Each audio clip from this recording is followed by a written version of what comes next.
Hey everybody, I'm Yvonne Williams with Back to Earth Creations, and in this tutorial I want to show you how to weave some box chain. You can use any color of rings in a variety of different sizes that you might have on hand, but this is the 18 gauge 1/4 inch that I send out in my Patreon craft crates, and then there's also links down in the video description below as well. So let's go ahead and get started. Today we're working with 18 gauge 1/4 inch anodized aluminum, but you could do this weave in a variety of different ring sizes or basically any metal type that you can get your hands on. I'm using kind of a mix-matched color scheme because I hope it will be easier to kind of distinguish which rings we're weaving through. The links to all the tools and materials will be listed down in the video description below, so be sure to check that out. And so we're going to start. This is how your ring will probably look whenever you're starting with it. It's open just a bit, but not quite enough to really do anything with. So we're going to take our pliers and wrench it open just a bit like that. And then I'm going to put 2 closed on that ring.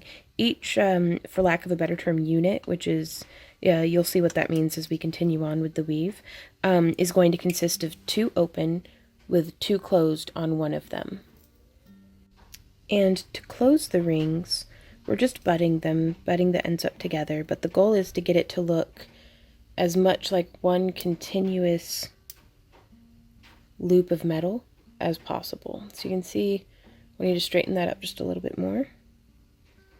And I accomplished that by almost over bending it. And you can pet it with your finger to make sure that there's no little snags. And there we go. I highly recommend using saw cut rings because you'll be able to get that really nice closure.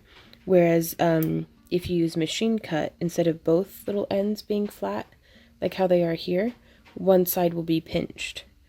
And that can really complicate things when you're trying to get as good a closures as you can. Be patient with yourself and be patient with the project because the more you do this, the better you'll get at it.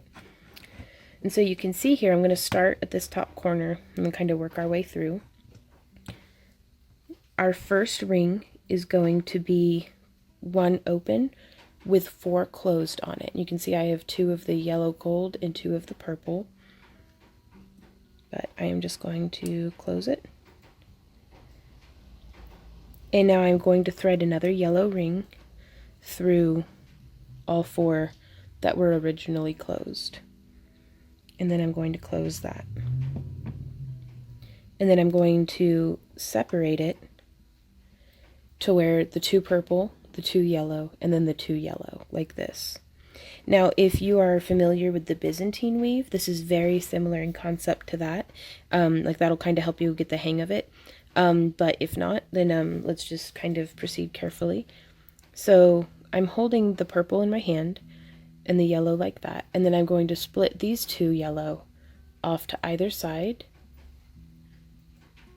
like butterflying them a little bit. And then I'm going to split these 2 yellow open. And do you see this inner part here and here? If we push up, it's really hard to do it slowly apparently, on the outsides, and get that inner part, that's where we're going to be hooking our next ring. And that's 1 open with 2 closed on it. So I'm just going to hook that one and see how it holds it into that little cage. So I'm going to drop the purple and I'm going to close the green. If it helps, you can put a safety pin or a paper clip on those purple, because sometimes, especially beginning the weave, it's going to want to flip around weird there on the end. And that's why I'm teaching this with colored rings, is so you can help to identify those purple ones. So, still holding on to them. Actually, I've got a bobby pin right here. Just took a bobby pin through it. And that way you can hold it up by there. And you can see right now it looks like just a mess of rings, but I'm going to grab the green and pull them tight. And there we go. So I'm going to take a second green ring, and I'm going to hook it through the 2 green that were closed, and then through those 2 yellow. Now also, if you're pretty new to chainmail, take it a little bit slower. Have all of your rings be open. In fact, this next one, I'll show you how to do it with all open rings. Because I know that sometimes juggling rings can get a little overwhelming. I do recommend having all of your rings set up beforehand.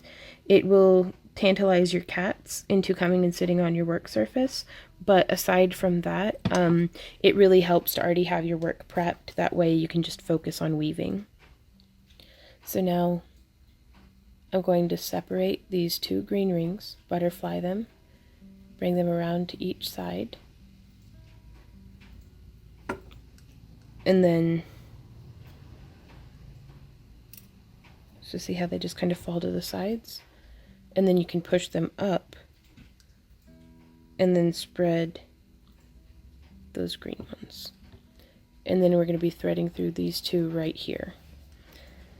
And so to do it with all of your rings being open, you'll just hook one ring and close it. And then you're going to double up on that one. You're going to take another open blue, hook it through right where you just did, and close.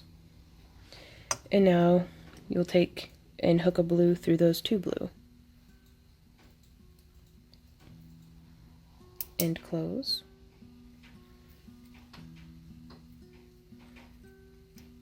And then, whoops, thread right through where you just did.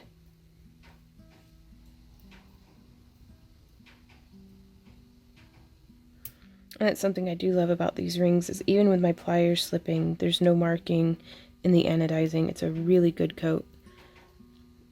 And so from here we have our little blue hanging off. So I'm going to hold it so that these two blue rings are pinned between my finger and thumb. And then just spread those ones, and then you can actually open these just a bit and let it fall down. But you, however you get there, you want to isolate this part that I have my pliers around. And so that's where we're going to hook on the purple. And you can see having that this end here is just going to want to keep flipping around and being weird. So don't take it personally when it does that, it just does it. And then I'm going to thread the purple through the two blue, and then back through the two purple. This is one of the weaves that incorporates the rubber O-rings really nicely, so that you can make it into a stretchy bracelet, or necklace, or whatever it is that you're making. So now we have these two. I'm going to grab it by the purple rings. I'm going to butterfly the two loose purple, and then I'm going to spread open those two. Just kind of letting the loose purple fall off to the sides. Then we're going to isolate this inside part right there. And we're going to go back to our gold rings. Hooking through. And close. Now, I'm not really sure if this would be considered a speed weaving tactic, but I do feel like it goes by a lot faster. When honestly, you're still ending up opening and closing the same number of rings. I just feel like it comes together a little faster. And often I'll have Randy helping me on a project, so I'll ask him to set me up like 30 units, which would be 30 sets of 2 open with 2 closed on one of them. And then he'll set that up on a work surface, then hand it off over to me, and then I'll just go through and weave. And as far as making inventory for in the booth or for our website goes, that helps so much. Like, it speeds it up tremendously. So if you're lucky enough to have a helper, or if you just do your own prep work, it's a really great way of going about it, I think. But again, it's the end result with this. There are probably as many different ways to weave chainmail sometimes as there are people to weave it. So you do what works for you and in a way that you're enjoying. So you can see now this weave is really coming together. And in this ring size and aspect ratio, it's a looser weave, but you can really incorporate like I've seen some folks sneak some beads in there. But you could incorporate different ring sizes to make it kind of wavy, going to larger and to smaller, so long as you keep the same aspect ratio. And then also you could use, like, one of the ring sizes is 16 gauge 5/16. It makes a little bit more of a rectangle that makes a really nice fidgety toy. Because you can, like, squeeze it and it'll make it go rectangle that way, or you can squeeze it on this size and it'll make it go rectangle that way. And so just different things to keep in mind. And always, experiment, do an inch or two with a ring size and see how it goes. Because you never know what you're going to like until you try it. There we go. Just closing those. And the more you do this weave, you've got some to hold on to. It just gets easier. So I'm holding on to these 2 blue. Spreading. Oops.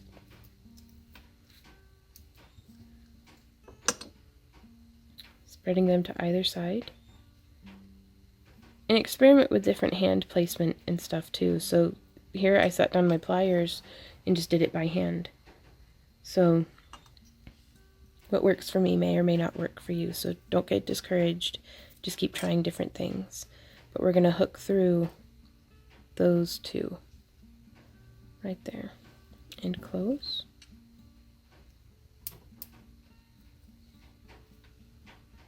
Come through, hook through, and close. Yeah, if we were doing stretchy rubber rings, the 2 closed that are put onto each ring would be the rubber rings. Just letting them fall off to either side, spreading those rings. And we're going to do our last repetition. And I'm actually going to show you how to finish off the ends. I was considering showing you how to join the ends together, but really I don't recommend doing that unless it's a stretchy project, so I'll actually do a separate tutorial with the stretchy project so that you can see how to do that. We're just going to continue weaving.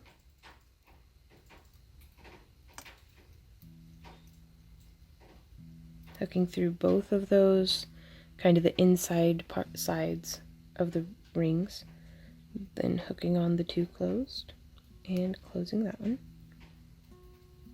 The nice thing about chainmail, and I've said this before, but I'll say it's worth saying again, is it's repetitive. And so once you get the hang of this one step, and just do it over and over and over again, then you've got it. You're a chainmailer. There we are. Hooking through and hooking through.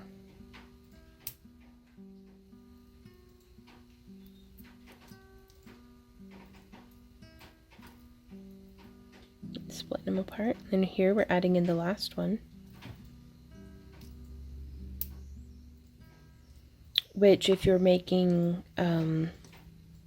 earrings or a bracelet or a necklace, or this actually makes a really nice strap for like a handbag. Oops, drop the project. Then what we do is we can come through and attach one last ring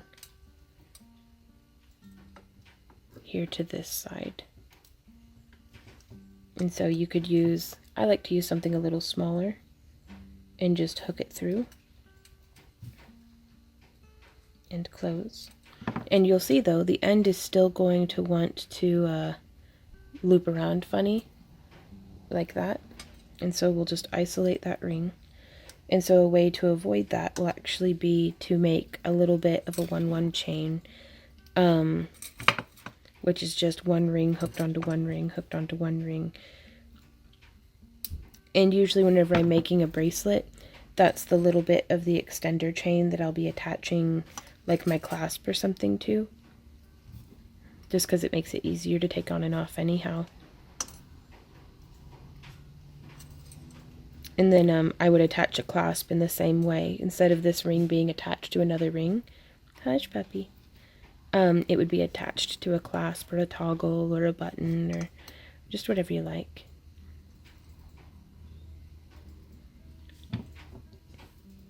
There we are. A nice little segment of box chain. And I think that's just a beautiful weave. Really fun. Maybe not exactly beginner friendly, but definitely a good intermediate piece to challenge yourself.